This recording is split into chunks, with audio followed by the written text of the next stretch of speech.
Well, joining us this morning, I'm delighted to say, a very festive Jonathan Gibson. You meant to put it on. Okay, there we go. Jonathan Gibson, who's a fellow at the Pinsker Centre. Oh, that's elevation. Jonathan, well done. Congratulations. Samara Gill, looking resplendent with your Christmas tree earrings. Thank you. And your very sparkly top, who is a political commentator. Sparkled. Yeah, well, 10 out of 10 to the two of you for effort.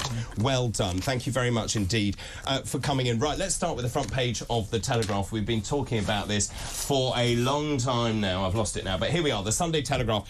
Tory Star Chamber rejects the Prime Minister's flights plan. This is the Star Chamber of Conservative lawyers have concluded that Rishi Sunak's Rwanda deportation plans are not fit for purpose. This goes back to the bigger issue here, which is there are 4 different factions within the Conservative Party. The ERG is one of those. This panel basically has enormous influence. Rishi Sunak so desperate to get this through. It's going to its second reading on Tuesday. This is bad news for Rishi Sunak. I mean, it's not, because it looks like he looks like he's actually pushing to get it done. And I'm really in favour of the Rwanda plan. I think, as an Australian, the similar plan that worked for us, I was shouting at my TV yesterday when Jonathan Liz was trashing our Australia plan on your show. But it worked, and I'm actually seeing a lot of gung-ho and chutzpah from Rishi Sunak actually getting stuff done. But the lawyers say it's not going to work. The lawyers say... That's what the lawyers are saying, Yeah, right? I know, but he's pushing through, and he's trying to find ways to get it done. Yes, but no. Yeah. The thing is here, what they're saying is they like it in principle, but it doesn't go far enough. Let me just explain. Because they say Rwanda is a safe country. They use this word notwithstanding, so that means new legislation ignoring international and UK law that exists right now, disapplying the Human Rights Act. They then say that the UK can choose to ignore the pyjama injunctions, those pesky people in Brussels who leap out of bed in the middle of the night and then block the flights to Rwanda, but it doesn't abolish the ECHR. So it only takes 29 Conservative MPs to rebel so that this bill will be in trouble, Jonathan. Absolutely. I think whether or not you're in favour of the scheme itself, I don't think that spells good news for Rishi Sunak. Quite simply, he's got a rebellion from the right of his party. He's not necessarily going to be able to push through this legislation, and actually polls show that the majority of people don't think that this will work across any demographic or any age group. And so for him, I think it really spells trouble.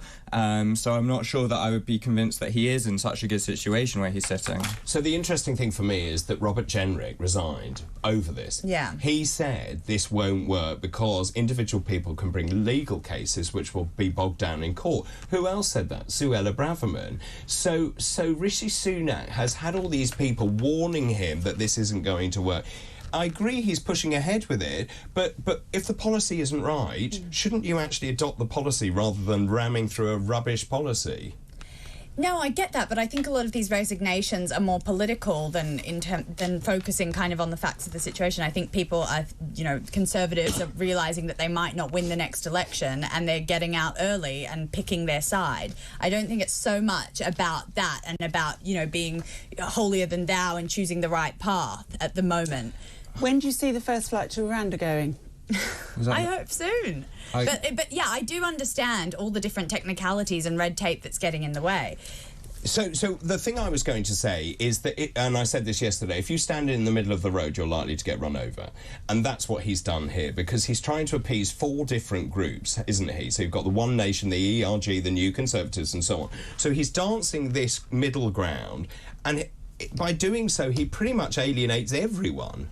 Exactly, and you talk about signalling. I mean, I might agree with you that Robert Jenrick and so on are preparing for the future of the Conservative Party, but I think likewise Rishi Sunak is simply trying to indicate or signal that he wants to take a harsh stance on immigration without it actually necessarily being an effective policy, because he's got 13 months. I have no belief that this policy would ever get through in 13 months, and actually in and of itself the policy only talks about marginal numbers of people, it only talks about, what, a couple of hundred, maybe 1,000 people. But the point René made yesterday was that it's really about the optics, because... Exactly. As soon as that flight takes off, people smugglers are going to be squirming, thinking, where's my business going? And people who are thinking of getting on these rickety boats are going to not get on them because they know that will be their future. But Samara, if they'd come back, and I agree with you, if they'd come back and actually had the nous to say, we're going to leave the ECHR, it's not fit for purpose, we will enshrine our own new law in terms of human rights, I think that would be much more powerful.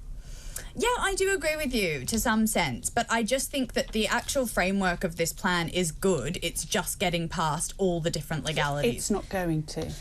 Yeah, Renee, I typically agree with you, and I get that, but it's disheartening. I mean, it's really fascinating, you know, that when you're in trouble as the Prime Minister, I couldn't believe he brought David Cameron back in for a start, because he wasn't exactly in favour with the Brexiteers in the first place. But David Cameron's now been dispatched to talk to those disaffected Tory MPs to try and win them round. David Cameron's going to be Rishi's replacement.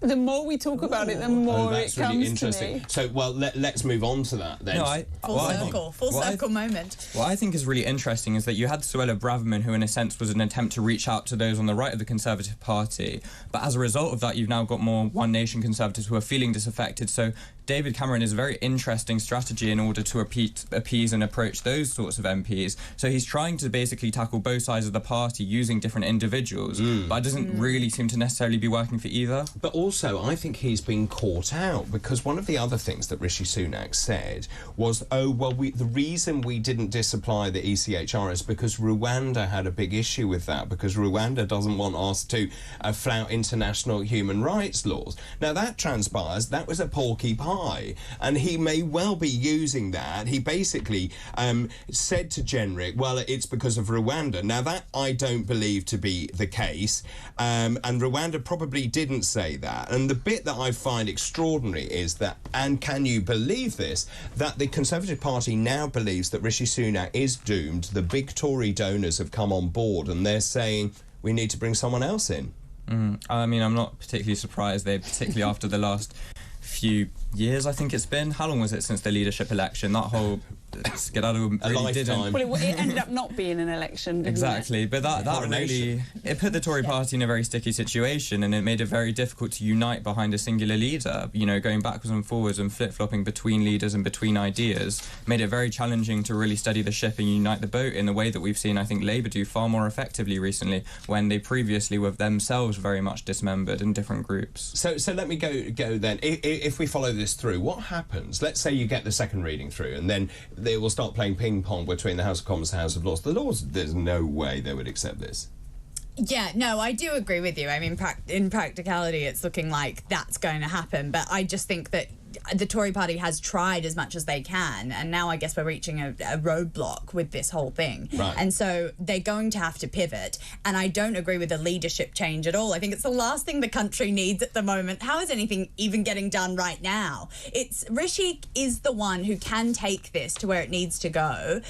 Whether that's, getting it through or not, that's a whole different thing. But we can't have a change of leader. That's absolutely not on the table and should not be on the table. What happens if there is a change of leader this week, or at least he steps down? What happens?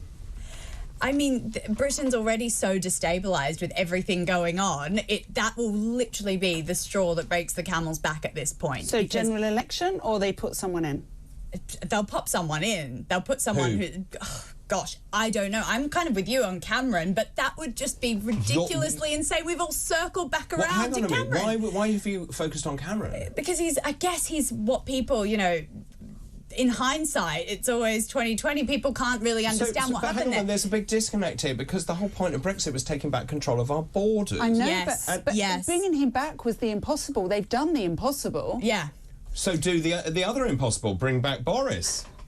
Well, I wouldn't mind that. I'm not convinced how often. I think they're looking more towards the future of the party, and individuals like Robert Jenrick are sort of getting themselves ready for maybe, what's going to happen 4 years down the line. Jenrick was a great Sunak ally.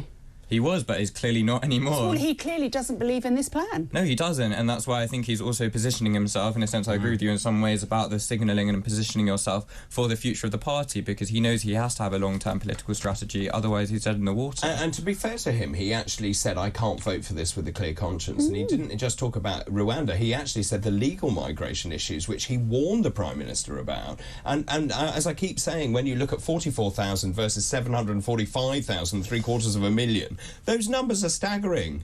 Yeah, it's definitely the bigger issue on the table. So I do understand why he brought that up. But yeah, he mentioned his friendship with Rishi and things like that. So it is showing that everything's breaking apart quite drastically. So Jonathan, then who would you If you were advising the government and you had to put another leader in... Listen, it's not really down to me because I'm not a member of the Conservative Party. We've brought you in as an independent consultant. This is the think tank. This is the last roll of the dice out of all your candidates. So you've got some strong candidates there. Suella Braverman, maybe. Jenrick, maybe. Kemi Badenoch, maybe. David Frost. David Frost. I think if the Conservative Party, if Rishi was to resign tomorrow and the Conservatives want a strong chance of winning, I think they would put in someone like Kemi Badenoch or someone like Robert Jenrick. I think they would have possibly the stronger chances. No, I think a Braverman would probably get them across the line. Yeah. I agree with you there. I do agree with you as well. Because she actually has her strong policies. She stood up for what she wants. That resignation letter, I think, revealed exactly who she was and how she wasn't very guilty for what had happened. And she represents the actual Conservative, the one that we've lost in the Tory party. I mean, it's interesting, Alan, in Merseyside, can't we create our own Bill of Rights and also keep the ECHR and choose which one we follow according to circumstances? No, we can't. Well, no, we have to... But you have to enshrine it in legislation. Yes, you'd have to get rid of the ECHR, really, and then have our own one. Yes, but he wants to keep both. Yeah. And you'll never have that because you would always have a legal wrangle over what is going on. Just in terms of Labour's position on Rwanda, do you know what Labour's position is on Rwanda? Yes, they've come out quite strongly saying they really want to take a very harsh stance in tackling people smuggling through cracking down on social media. They want to work in coordination with other governments. Cracking down on social media? What does that even mean? For example, people smugglers, they use social media as a way of connecting. Definitely that's going to work. So start doing some TikTok videos, dancing, don't get on the boat. I looked at the Labour website this morning, actually, and there wasn't even a thing for migration tackling. There wasn't even a little bubble where you could click on and see what their actual policy was. They want to coordinate with Brussels in order to make sure that they can send back international immigrants. But doesn't this sound lovely, Jonathan? They want to cut down on social media. They want to cooperate with Brussels. I was asked the plans. I wasn't asked whether it was good or not. They want to be really hard on it. That's just wants, isn't it? I mean, that's just pie in the sky. Everybody wants that. Yeah, no, and I think both parties, to be honest, have missed the buck because it is a lot about optics rather than what actually happens on the ground. As we said here, you know, the Rwanda scheme seems to be about optics. I think that much more pressing is the massive backlogs that you have and the people who are literally stuck in these places for years and years and years because the government can't process their issues and not willing to, and are basically, you know, stifling the taxpayers' money, which is not necessarily the migrants' fault. It's the government's fault for not actually taking the initiative to get this sorted. It's not the taxpayers' fault either, is it? No, it's not the taxpayers' fault, but the government should process these people much more effectively. Well, I think everyone agrees with that. Of course, Europe has its own problems as well in terms of the number of migrants coming across Europe. As does the USA. As does the USA. But what Labour said, it was increase money and increase the number of We've already given France 500 million. Not to France. I'm talking about to asylum processes, increasing the number of people processing asylum. Which they have done, by the way. The government has increased the number of people. Well, clearly it's not been particularly effective. If you're fleeing violence and persecution, Rwanda's actually a lovely place. Right, I have to pause there, otherwise I get shouted at. Time for a break. After the break, we'll continue this Our Future Politics panel. This is TalkTV. Well, welcome back to Talk Today with me, David Bull, the wife, Dr. Rennie Handekamp, or one of my many wives, my first wife. Polyamorous. Polyamorous. It's all the rage. Yeah. Dr. Raj. See, we're always ahead of the curve. We are at least to nothing but trouble, in my opinion. Jonathan Gibson, Fellow of the Pinsker Centre, Samara Gill, political commentator, are with us this morning. I didn't really finish the immigration thing because I keep saying immigration, for me, is going to be the biggest issue into the general election. Everything else hangs off that. If you've got tons of people coming into the country, then everything comes off that in terms of hospitals, which we talked about with Roy, GPs, schools, education, everything. Now, the very funny bit about this is Nigel Farage, because, of course, I'm a celebrity. Are you watching that? I can't say I am. No. Are you watching? I don't know if our generation, but on TikTok I'm looking at the recaps. Right, yeah, so sure. are you, Renee, will you watch tonight? I don't watch TV, as you know, but I am voting. Right. You're not going to get a very good discussion on this 11. Well, no, but all I was going to say, so there's a really interesting article, I think, in the Times as well. Nigel Farage is in the final three tonight. As I predicted, honestly. Right, yeah. And you see, the thing is, the Mirror had a massive go at him yesterday, saying this is absolutely outrageous. By the way, have we got those pictures as well about Nigel Farage? Because I want to show you those. So there's been this big campaign, allegedly, where Nigel's face has been on the London taxis, on buses, in Times Square. I haven't seen any. So we just get those pictures up. So they've been on London buses and taxis. Anything Times Farage? Square. Sorry? Did you say Times Square? Times Square, right? What's he doing on Times Square? Well, that was Anything Farage on a bus does well. That's all I'll say. Right. So I'll show you those. But the thing is, so Steve Denyer told us this yesterday, and he was absolutely exercised about the whole thing. Well, they're all fake. They're not real. No. He's not really on the side of buses or in Times Square. No. And they were put out by someone Trolls. that I know. No, by someone I know. And of course, it's all part of this big media thing. But it is winding up the mirror. And it's winding up everyone. They're even saying things like, anyone who votes for Nigel is obviously stupid, so shouldn't have a vote. So what I was going that's just hilarious. What I was going to go on and say, because there is I don't know, a high probability he may well win tonight. I don't know. I will be watching this one. It's the only one I am watching. And of course he has a secret weapon here, and I've known this secret weapon for a long time, which is Law Ferrari, his girlfriend, which this has been very much under wraps. This is the man who apparently is so Eurosceptic, hates Europeans, and yet his other half is European. Terrible. Honestly. Terrible behaviour. So the question I have, whilst we get those pictures for you, is that essentially Nigel Farage, when he comes out, has no idea of these immigration figures. Yes. And I have to be careful, and I spoke to Richard Tice last night, but Reform UK has more members joining by the day, is on 11%. Absolutely. What's Farage going to do on the back of this? Well, first of all, predictably, his popularity, I think, has gone wildly up, even if it could go up further, because he's revealed to be a likeable person, which on and off camera he is by many accounts. And I think to pivot from this, look, I would like to see him join the Tory party, but I know that's not in your interest, David. I think he could get us across the line in the election. I mean, the fact is, Rishi Sunak has said you're welcome in the Tory party. Yes, yeah, and he's been dancing with Suella at events and different things. So, I'm hoping that that's his next step. And I don't care about his European girlfriend. If she's legal and she takes on British values, like she clearly does by dating Farage, then that's fine. So you missed the point. The point I was trying to make was Brexiteers don't hate Europeans. No, that's what I mean. Yeah, right. Yeah. So I've known Law and Nigel have been to my house. She's an extremely nice woman. She's extremely razor sharp. She's involved in politics.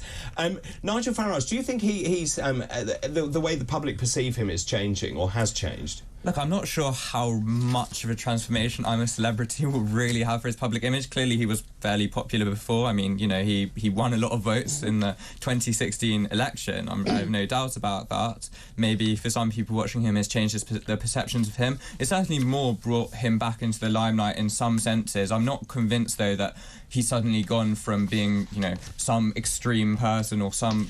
not everyone hating him to everyone loving him, or the reverse because of just one TV show.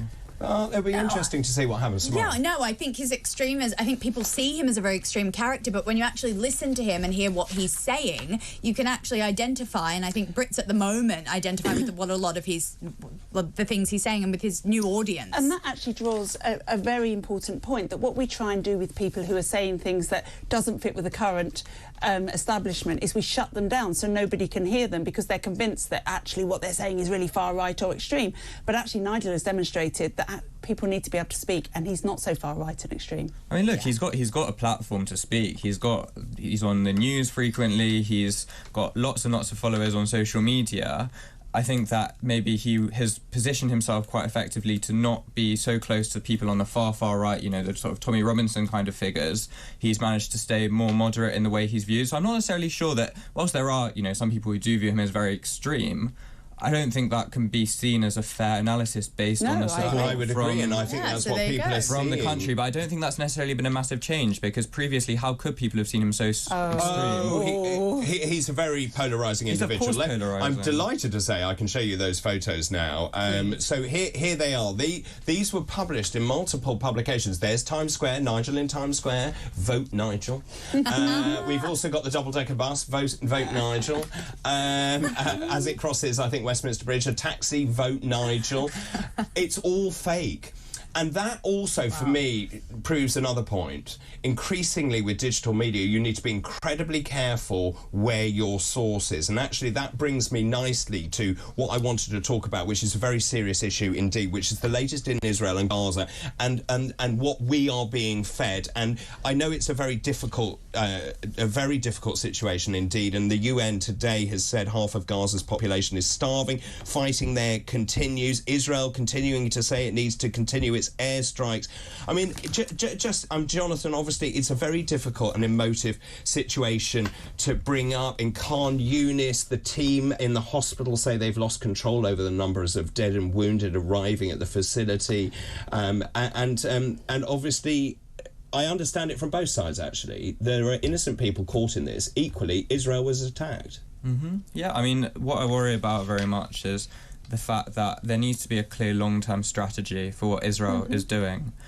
And I worry that through the actions and, you know, the results are absolutely horrendous. To see in some senses the number of deaths of innocent civilians is huge. So there needs to be a way of moving Hamas apart from the population. And my concern is that through a very, very heavy bombardment, or through, for example, not allowing enough humanitarian aid potentially to enter into these regions, it might fail to effectively do that. Whereas if you have a population who are stronger or who are less traumatized, maybe that would be a more effective mechanism through which in the long term to separate them from Hamas and ensure there can be some moderate Palestinian leadership which has some strength emerging. But this is the quandary, isn't it? Because you aren't going to do that because Hamas won't allow it.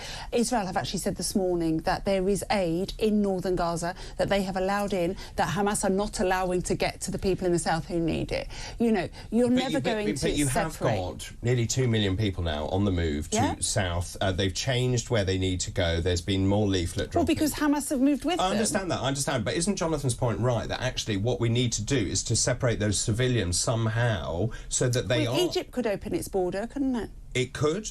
Could it ring-fence an area? I mean... the geographical positioning of Gaza, it just doesn't allow for that separation. That's the issue. And I'm not trying to vouch for carpet bombing and killing of children, but it's not a practical idea. We can't just separate terrorists from civilians. So my rather clumsy link about AI also was that I'm now double-thinking everything I see in terms of imagery, and there were some shocking images yesterday. But you do also have to realise there's propaganda here as well. Lots of propaganda. A lot of propaganda. And it's almost impossible to disentangle what is real and what is not real. Yes, there is, but I think that Israel is facing so much scrutiny for everything that's going on, stuff that, you know, other countries never get this amount of scrutiny, and it sort of goes back to the Holocaust and different things where stuff has been questioned, when there is clear evidence that it has been going on. We don't need to see explicitly some of the things that have been claimed to be done. We have seen the videos. I've seen the videos. We've seen the pictures. I don't think we need to be so critical about, oh, was this baby shot or was it beheaded? You know, like that's the question. No, but that's the questioning that's going on at the moment in the media. I mean, look, never have women been, you know, Me Too, we said that we must always believe women when they've been raped, but not unless it's a Jewish woman by Hamas. But I think the important thing here is, David, there cannot be a two-state solution, which there needs to be. Which there does need to be. There does, I agree, while Hamas are there.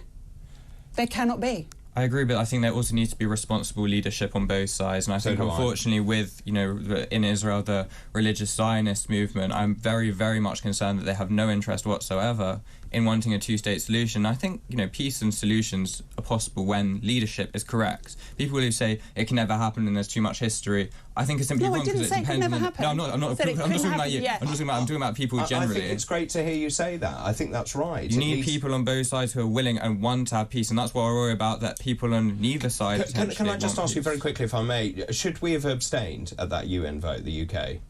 I don't think it's the UK's position necessarily to get involved in Middle Eastern politics. I think we should have voted no. That's what I'm questioning. I think the UK, of course, should have voted no, but I think that they created Israel along with a few other people, so I do think it is their responsibility, and they can be involved.